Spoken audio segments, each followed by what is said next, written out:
Dalam kitab Efesus pasal 6 ayat 10 sampai ayatnya yang ke-20 bicara tentang perlengkapan rohani. Saya pikir Bapak Ibu sudah pernah membaca dan merenungkan bagian ini. Bagian ini menjadi sesuatu yang penting, yang harus menjadi tolak ukur saya dan saudara ketika kita akan memulai sebuah pekerjaan yang sangat penting juga.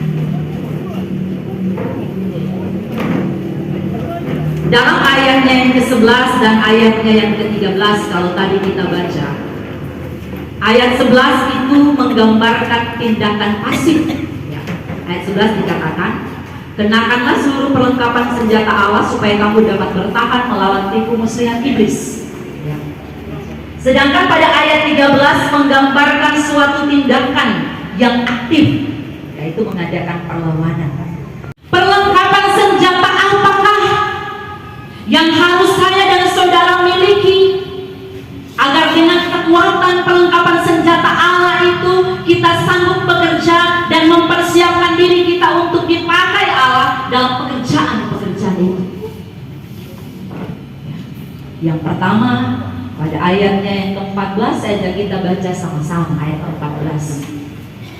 1, 2, 3. Jadi berdirilah tegak, berikat pinggangkan kebenaran, dan berbaju sirahkan keadilan. Kenapa kebenaran dipakai sebagai ikat pinggang? Ya. Apa manfaat ikat pinggang? Bapak-bapak kalau terpakai ikat pinggang, kalau celana kendor pasti tidak nyaman ya, tidak rasa percaya diri. Apalagi tiba-tiba kalau dia molor terus dia jatuh, pasti kita malu. Ya, celana kalau jatuh pasti malu. Ikat pinggang berguna menjaga agar pakaian tetap ada pada posisinya. Bayangkan kalau celana longgar dan tiba-tiba jatuh, bukankah itu mempermalukan? Bukan hanya mempermalukan, tetapi akan mengganggu dalam pertempuran. Artinya bahwa kebenaran membuat sesuatu tetap pada posisinya yang seharusnya. Justru ketika kita tidak mengenakan kebenaran, akibatnya bisa mempermalukan diri sendiri. Jadi dalam pelayanan, dalam tanggung jawab, kebenaran itu menjadi sebuah senjata yang utama. Kalau benar, katakan itu benar. Kalau salah, katakan itu salah. 5 tahun tong lulus kan tidak. Atau dalam perjalanan 5 tahun itu kita mundur sebab tidak sanggup. Yang keempat, perlengkapan senjata rohani yang harus kita punya adalah perisai iman. Perisai yang dipakai oleh seorang prajurit itu berfungsi untuk melindungi diri dari serangan seorang musuh. Iman di sini ditempatkan sebagai perisai yang mampu melindungi diri dari serangan iblis. Kalau masalah datang, terima kasih Tuhan, karena hari ini Tuhan kasih saya masalah supaya saya semakin bertumbuh dalam iman untuk mengenal Tuhan. Hal yang kelima yang harus kita punya sebagai seorang hamba dan pelayan untuk mempersiapkan diri dalam pelayanan sebagai perlengkapan senjata Allah, yaitu ketopong keselamatan dan pedang roh. Apa ketopong dan keselamatan dan pedang roh yang harus kita punya?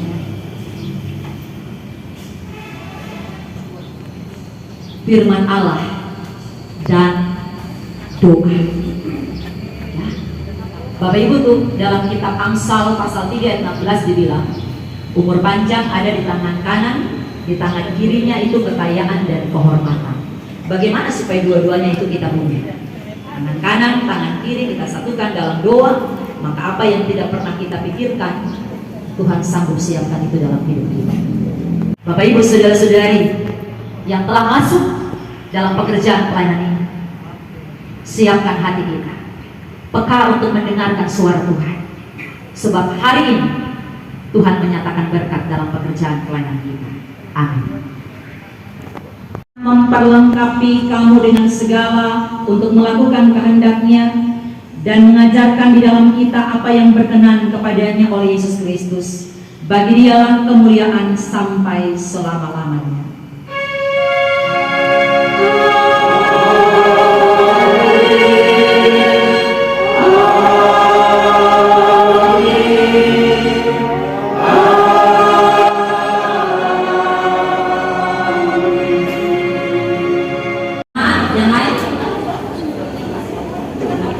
Oke, semua berhadapan, dua orang berhadapan. Hari itu kan ada sekolah minggu, dengar-dengaran. Ya, Bapak Ibu. Ampun kita kerja sama-sama, Senang di hati, kerjamu semuanya buat Tuhan. Kita kerja sama-sama, senang di hati. Terima kasih. Supaya kita senantiasa dalam persekutuan bersama, ada dalam keseriusan bersama untuk mengikuti semua kegiatan yang akan disampaikan di saat ini bagi kita. Demikian penyampaian saya untuk kegiatan ini, dan saya serahkan kegiatan ini untuk dapat dilakukan oleh penyanyi materi Ibu Tika bersama dengan tim yang sudah dipersiapkan untuk dapat melakukan kegiatan kita sampai dengan siang. Sampai dengan siang kita selesai. Demikian, Tuhan memberkati kita sekalian. Shalom. Tanggung jawab mengkoordinir pelaksanaan ini di wilayah Bapak. Shalom Bapak Ibu. shalom. Damai di hati.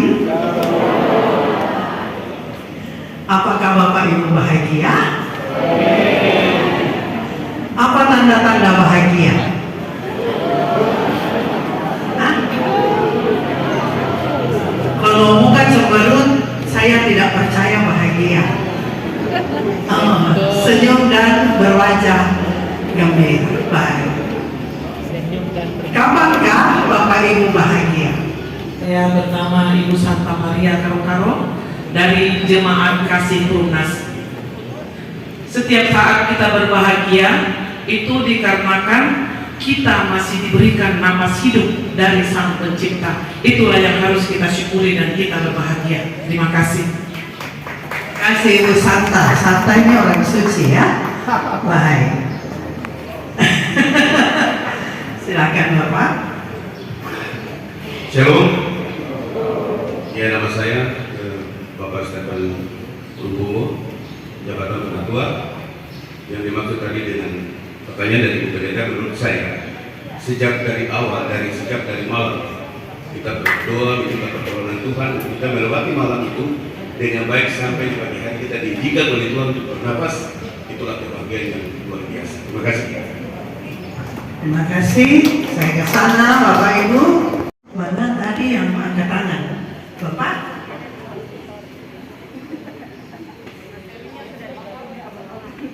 Terima kasih. Saya berpartisip dengan jabatan Siamas dari GKI Loblidia. Bahagia yang saya rasakan jika dari pagi sampai sore kita bisa berjumpa dengan istri dan anak-anak di rumah. Setelah itu malam paginya kita masih diberikan napas kehidupan. Itulah kebesaran Allah bagi kita. Terima kasih. Terima kasih Ibu.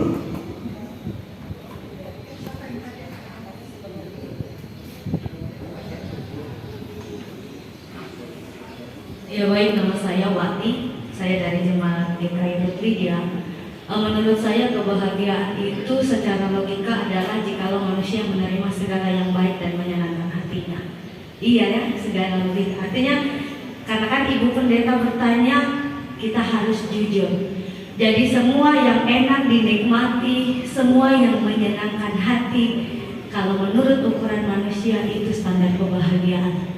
Tetapi tidak menurut Allah. Kalau kita memahami firman dengan baik, berarti suka dan duka itu disebut dengan kebahagiaan. Terima kasih. Terima kasih Bapak Ibu yang dikasih Tuhan. Terima kasih untuk responnya atas pertanyaan yang saya sampaikan. Jadi menurut Ibu Pendetawati, kalau jujur. Tapi saya pikir 3 jawaban tadi juga jujur. Ya, memang rata-rata manusia itu oke. Kalau ada harapan yang menjadi kenyataan itu bahagia. Ya, jadi ini tadi memang saya pikir kalau Bapak Ibu mau ungkap semua harapan untuk bisa pulang minggu depan. Ya toh? Tapi harapan pertama tetap hidup kayaknya tadi itu nafas kehidupan. Pun apa yang kita terima, misalnya kita terima apa yang kita inginkan, itu semua bersumber dari apa yang ada di dalam kita. Jadi sesungguhnya kebahagiaan itu tergantung dari apa yang ada di sini. Ya toh? Jadi kalau Ibu Wati tadi tekankan suka dan duka, ya, atau ada Bapak lagi tadi sampaikan, pokoknya semua yang kita terima kita bahagia, ya berarti tergantung di yang di dalam, bukan yang di luar. Betul? Sepakat? Baik, Bapak Ibu yang kekasih dalam Tuhan, dari pembacaan Alkitab tadi, renungan, perlengkapan rohani, ya. Pertama adalah berikan pinggakan kebenaran. Kebenaran itu datang dari mana? Hai, ketolak yang buat kebenaran kah? Tidak toh? Kebenaran datang dari ya. Yang kedua adalah keadilan. Orang bisa buat keadilan kah? Tidak. Ya, keadilan dalam bahasa Alkitab itu keadilan dan kebenaran sama. Keadilan berisikan kebenaran. Kebenaran kalau diwujudkan pasti adil.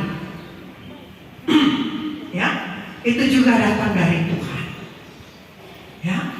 Lalu ada ketopong keselamatan. Itu datang dari manusia dan Tuhan. Ya. Baru pedang apa? Roh. Datang dari kita kan dari Tuhan. Ya. Terus yang iman itu apa ya?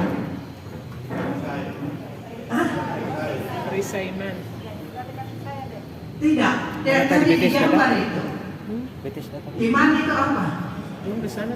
Perisai iman. Ya. Terus kasut. Saya ulang. Iman itu datang dari mana? Dari kita kan dari Tuhan. Iman itu anugerah Bapak Ibu ya. Iman itu anugerah. Jadi yang kita sebut-sebut tadi itu dari atas kepala ke topong keselamatan, di pinggang ya, ikat pinggang kebenaran, keadilan, perisai iman, pedang roh, semua datang dari Tuhan. Bagaimana dengan kasut? Kerelaan. Itu dari mana?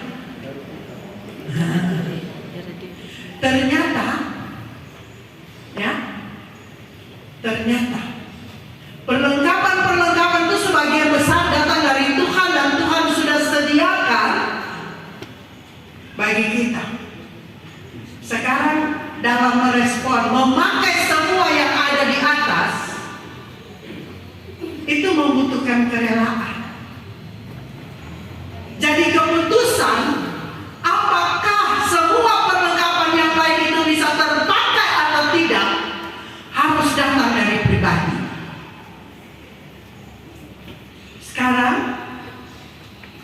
Bapak Ibu silakan bilang sama Tuhan, sebelum nanti jawab waktu peneguhan, relakah menjadi majelis atau terpaksa? Sebab tanpa kerelaan, ya, semua yang Tuhan kasih itu tidak bisa pakai. Relakan dan perhatikan Bapak Ibu, luar biasa. Kalau kita lihat gambar tadi itu Rasul Paulus gambarkan luar biasa. Semua ini di atas dan keputusan kita itu sebenarnya yang paling rendah, jadi itu paling kita jangkau. Ya, kita tidak bisa balik itu. Kerelaan saya menjadi penentu untuk semua yang Tuhan mau. Tidak, Tuhan sudah bekali kerelaan ini, kita merespon, menanggapi pemberian Tuhan yang luar biasa itu dengan benar atau tidak. Ya, jadi nanti jawab di hati, renungkan terus. Saya ini mau jalankan hidup majelis, ya, itu rela. Nanti sebentar kita uji kerelaan. Ya, nanti kita sebentar uji kerelaan. Saya rela atau tidak? Bapak Ibu tidak akan menjawab ke saya. Saya rela atau tidak? Oke? Kasihnya seperti sungai, kasihnya seperti sungai di hatiku. Haleluya. Kasihnya seperti sungai, kasihnya seperti sungai, kasihnya seperti sungai di hatiku. Lebih cepat. Kasihnya seperti sungai, kasihnya seperti sungai, kasihnya seperti sungai di hatiku. Haleluya. Kasihnya seperti sungai, kasihnya seperti sungai, kasihnya seperti sungai di hatiku. Oke, baik. Terima kasih. Beri kemuliaan pada Tuhan. Terima kasih pada Tuhan memberikan hikmat kepada para ahli sehingga otak yang Tuktra bisa pegang ternyata bisa diajak olahraga dengan jari. Permainan tadi adalah jelas itu melatih otak, tapi rahasianya adalah ketika Bapak Ibu dapati yang mana yang susah, misalnya jempol dengan kelingking, mana yang susah saya buka, berarti dia itu lemah. Perhatikan yang lemah, berikan perhatian pada yang lemah. Mana yang susah, yang begini atau yang begini, ya, mana yang susah dari saya, maka kita harus perhatikan untuk kembangkan. Jangan bilang, sudah, terapa-apa sudah, ntar mau dapat ijazah juga mau. Jangan. Demikian di dalam pelayanan kita. Kita tidak usah melihat orang lain. Jangan apa ini patokannya kepada orang lain, karena kita diberi karunia yang berbeda oleh Tuhan. Tapi kalau kita melihat kepada Tuhan, Tuhan akan sanggupkan kita menurut rencana Tuhan melalui hidup kita. Gitu ya. Sekarang kita akan masuk dalam uraian tugas majelis jemaat. Kami sampaikan terima kasih kepada pendeta kita yang sudah menyajikan materi saat ini. Saya dan seluruh DKI berbagai bagian memperlengkapi Bapak Ibu untuk tugas-tugas yang akan dilakukan pada tahun 2023 dan tidak lagi akan dilakukan sesuai dengan naskah yang sudah dilakukan.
yang telah memilih dan memanggil kami untuk berjabatan dalam gereja-Mu GKI Utara Papua. Terima kasih kalau Engkau telah memanggil tiap-tiap Bapak Ibu Saudara dan Saudari berjabatan untuk melayani Tuhan dalam kebun anggur-Mu, Bapa. Engkau mengenal jauh lebih dalam diri kami, dan Engkau mau di hari-hari ini menuju kepada peneguhan. Di sesi pengajaran atau orientasi hari ini, kami ditantang untuk mengosongkan diri, merendahkan diri, bertobat, dan ketika kami berdiri menyaut di hadapan Tuhan dan jemaat pada waktunya, kami ini orang-orang yang terpulihkan dan melayani Tuhan dengan kesembuhan hati.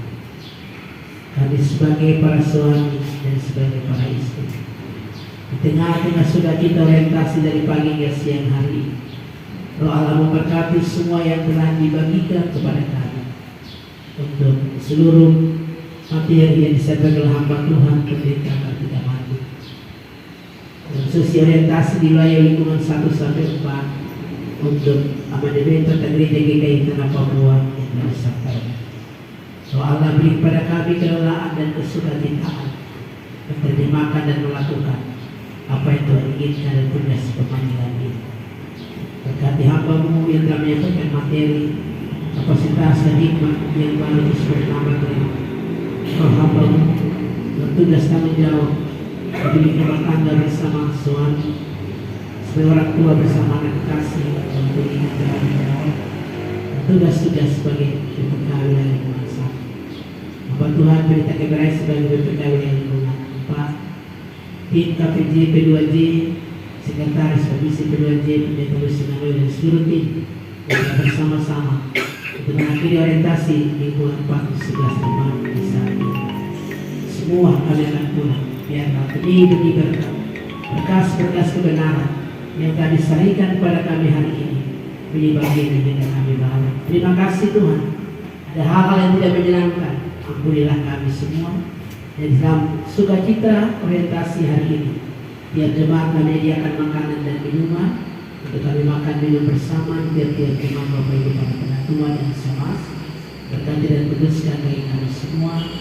Dan ketika kami akan pulang ke tengah rumah tangga dan pekerjaan yang sisa hari ini, berkat Allah terus menyertai kita semua, memberkati seluruh manusia bagi GKI Desa Pasaman yang persiapan segala sesuatu, memberkati para pekerja kelas GKI Solo dalam perjalanan keluarga Sinode, dan yang tinggal bersama-sama dalam pembinaan yang ditutup di hari ini. Terima kasih Tuhan, biarlah berkat Tuhan turun bagi kita semua untuk pulang ke tempat tinggal dan penghidupan kita. Anugerah Tuhan Yesus Kristus, pengasihan Allah Bapa dan persekutuan Allah Roh Kudus menyertai memberkati kita semua hari ini hingga selama-lamanya. Amin.